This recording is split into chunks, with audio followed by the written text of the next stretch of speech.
eldest son's wife, but that doesn't mean I plan to get along well with you, Nicole. I want to maintain a proper distance." These were the words of my brother's wife when they had just gotten married, and the three of us, my mother, my sister-in-law, and I, were having a tea together. While it's true that maintaining a proper distance is important, I still remember being stunned by her audacity to say such a thing to us directly.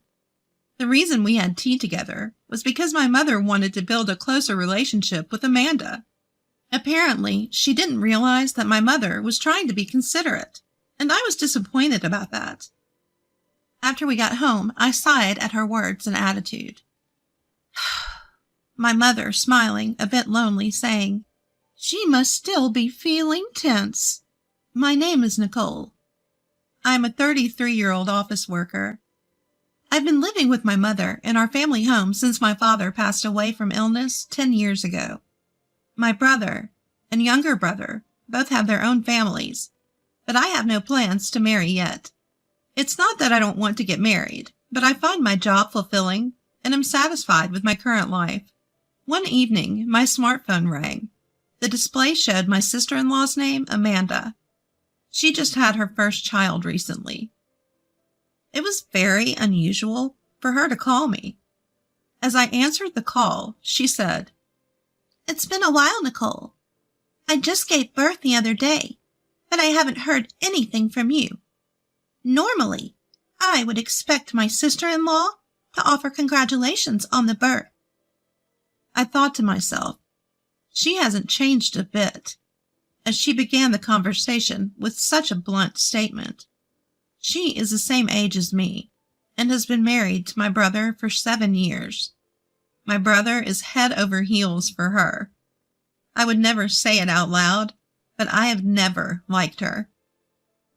She tends to make sarcastic remarks and has a nagging way of speaking. For some reason, she doesn't act this way towards my brother. "Amanda, it's been a while. I should have contacted you sooner. I apologize. Congratulations on your childbirth." I had been busy with work, and since my sister-in-law had just given birth, I thought she would be busy too, so I held back from reaching out, but that seemed to have backfired. However, in her case, it would be wise not to mention that. I had once apologized to her for something and used work as an excuse, only to receive an annoying response like, "Are you trying to show off how busy you are because I only work part-time? You don't have to brag about it." Of course, I had no intention of showing off. As I apologized sincerely, she snorted. "Well, whatever. You should come see the baby sometime soon. She's a cute little girl. You're enjoying your single life and working hard, so I'm expecting a nice baby shower gift from you." That's her real purpose, I thought, feeling disheartened. Although the baby is my adorable niece, and her birth is indeed something to celebrate, I couldn't help but wonder why my sister-in-law had to make such unnecessary remarks. I just wish she would let me offer my congratulations with genuine feelings in my own time. "All right, I'll come visit with my mother on a day that works for you." "Oh, please don't bring your mom. I'm not good with her. Besides, I already introduced her to the baby when we left the maternity ward. We even got the congratulatory money from her." I felt irritated by her words. What kind of attitude is that? It's as if she's saying there's no other reason to meet my mother other than for a celebratory gift. Besides, is it right for me to hear about how difficult her mother-in-law, my mom, is to deal with? "Ah, okay, I understand. Please let me know a convenient day, and sorry, but I need to go. I need to take my dinner break now." Amanda's insensitive remarks weren't anything new. But I didn't want to feel any more uncomfortable, so I just replied casually and hung up the phone.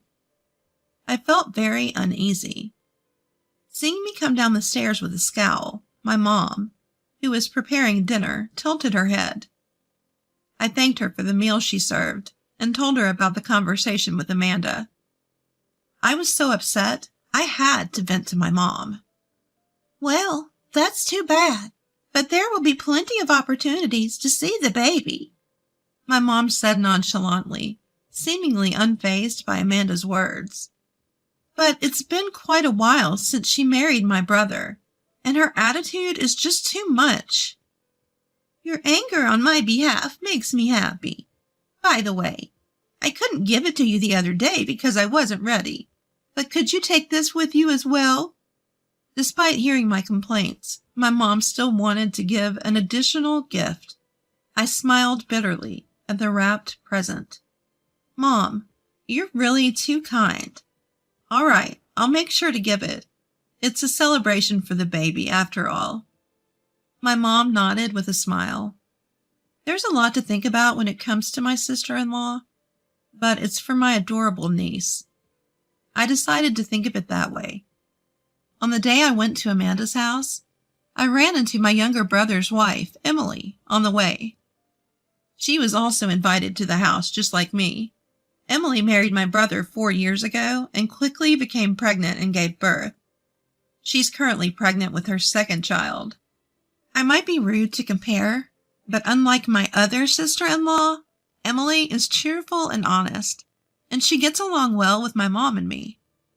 When we arrived at Amanda's house, she greeted us with an unusually good mood. She led us into the living room, where the sleeping baby lay in a crib. The innocent sleeping face soothed my heart. We laughed together in hushed voices so as not to wake the baby, and took our seats on the sofa.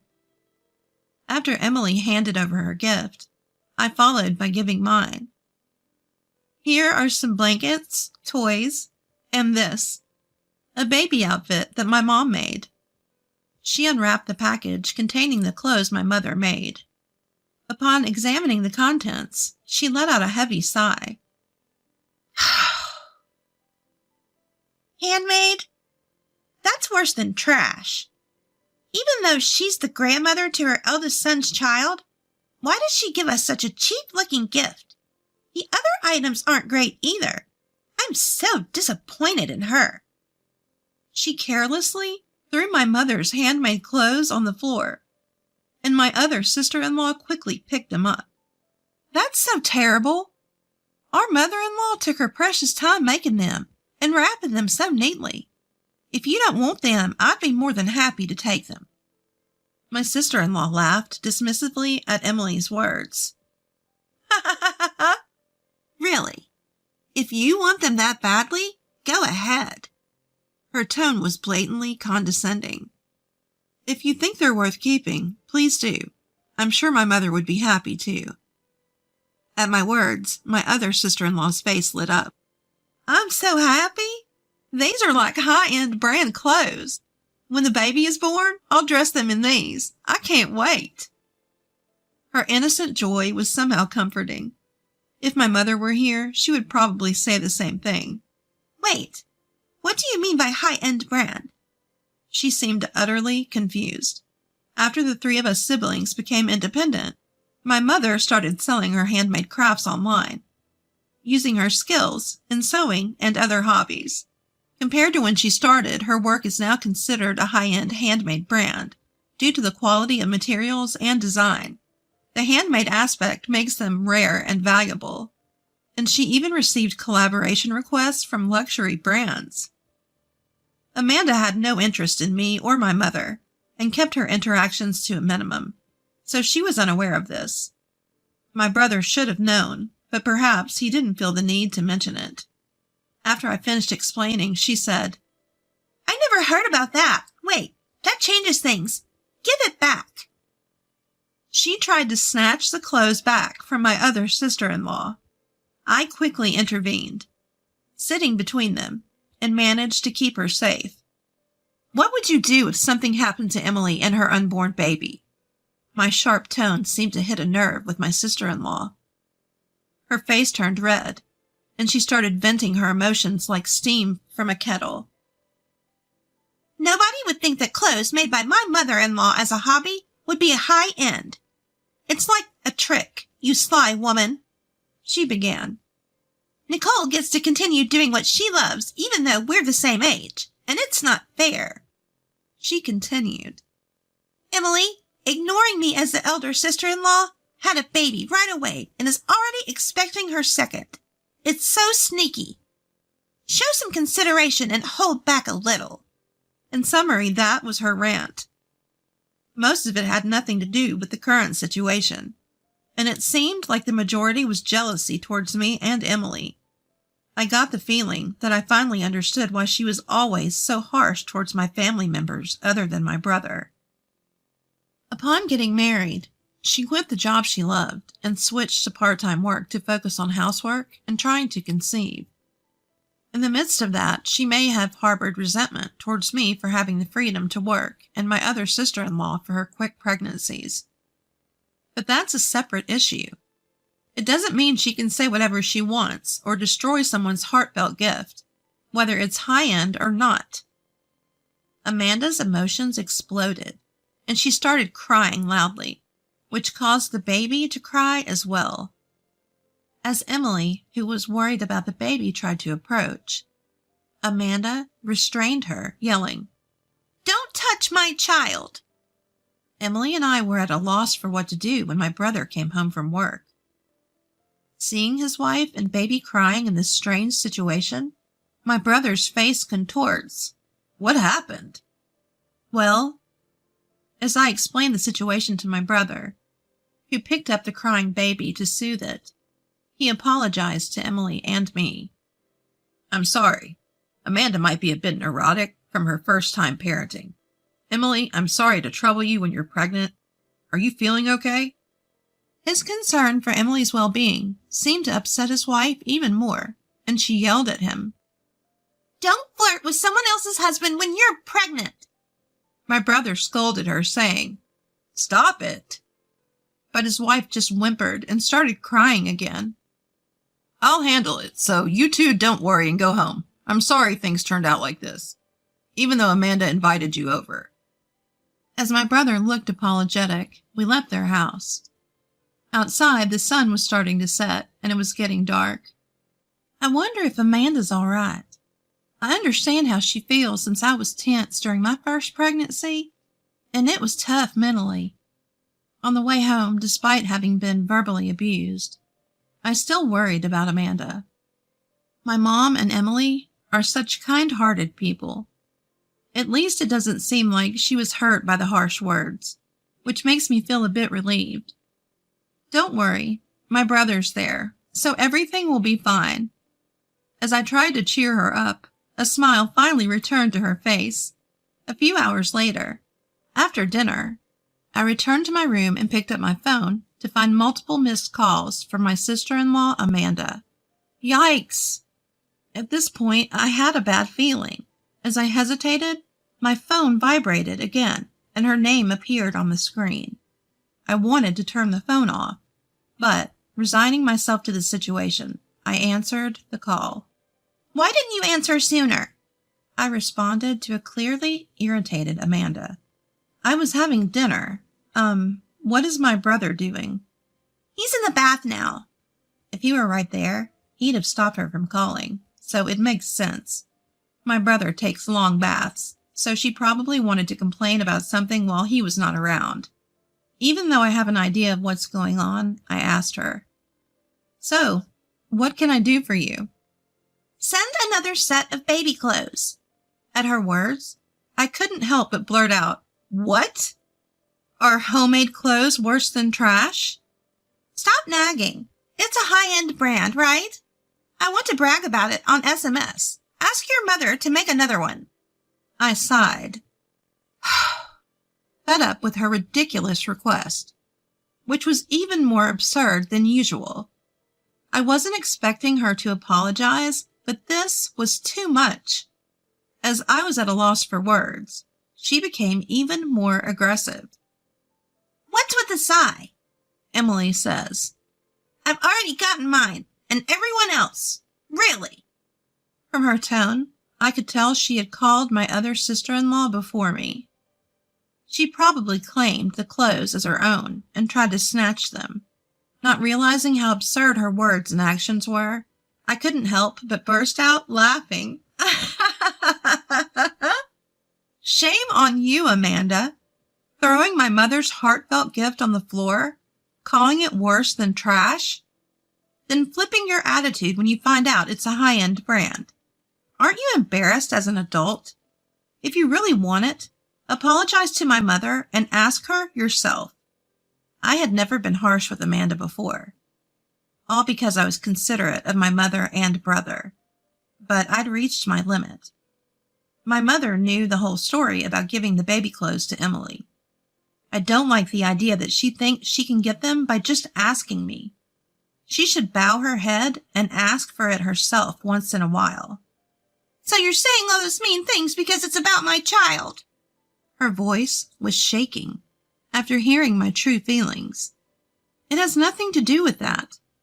I denied it, but she fell silent, and I could hear her sobbing on the other end of the line.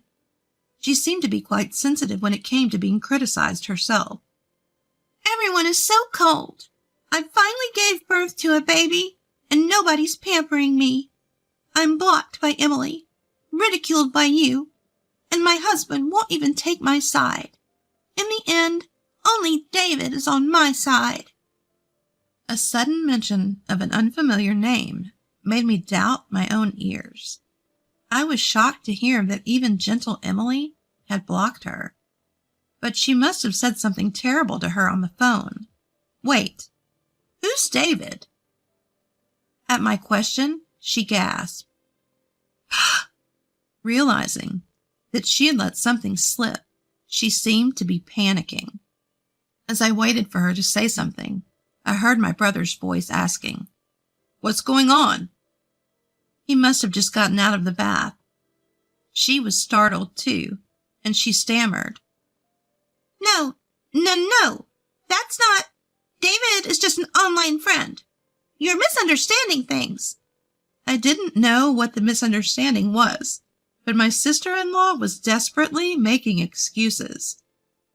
I suddenly heard my brother's voice as he took over the call and took the phone away from her. "You're talking to Nicole.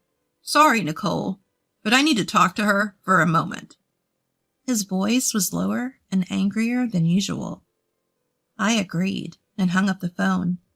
It's probably going to be a stormy situation from now on. Later, my brother came to our house to report that he was getting a divorce. First, he apologized for his wife's treatment of our mother's handmade clothes as trash. Amanda felt belittled when she received handmade gifts as presents.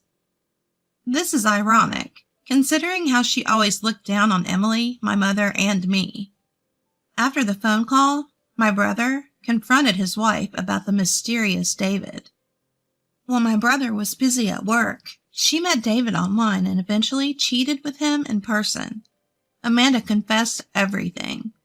She tried to justify it as a mistake made out of loneliness, but that excuse doesn't hold water. I knew my brother was trying to adjust his work to support his wife's parenting and spend more time with the family, so thinking about his feelings was heartbreaking. Even my usually mild-mannered mother showed her anger toward Amanda. They're going to do a DNA test on the baby just in case.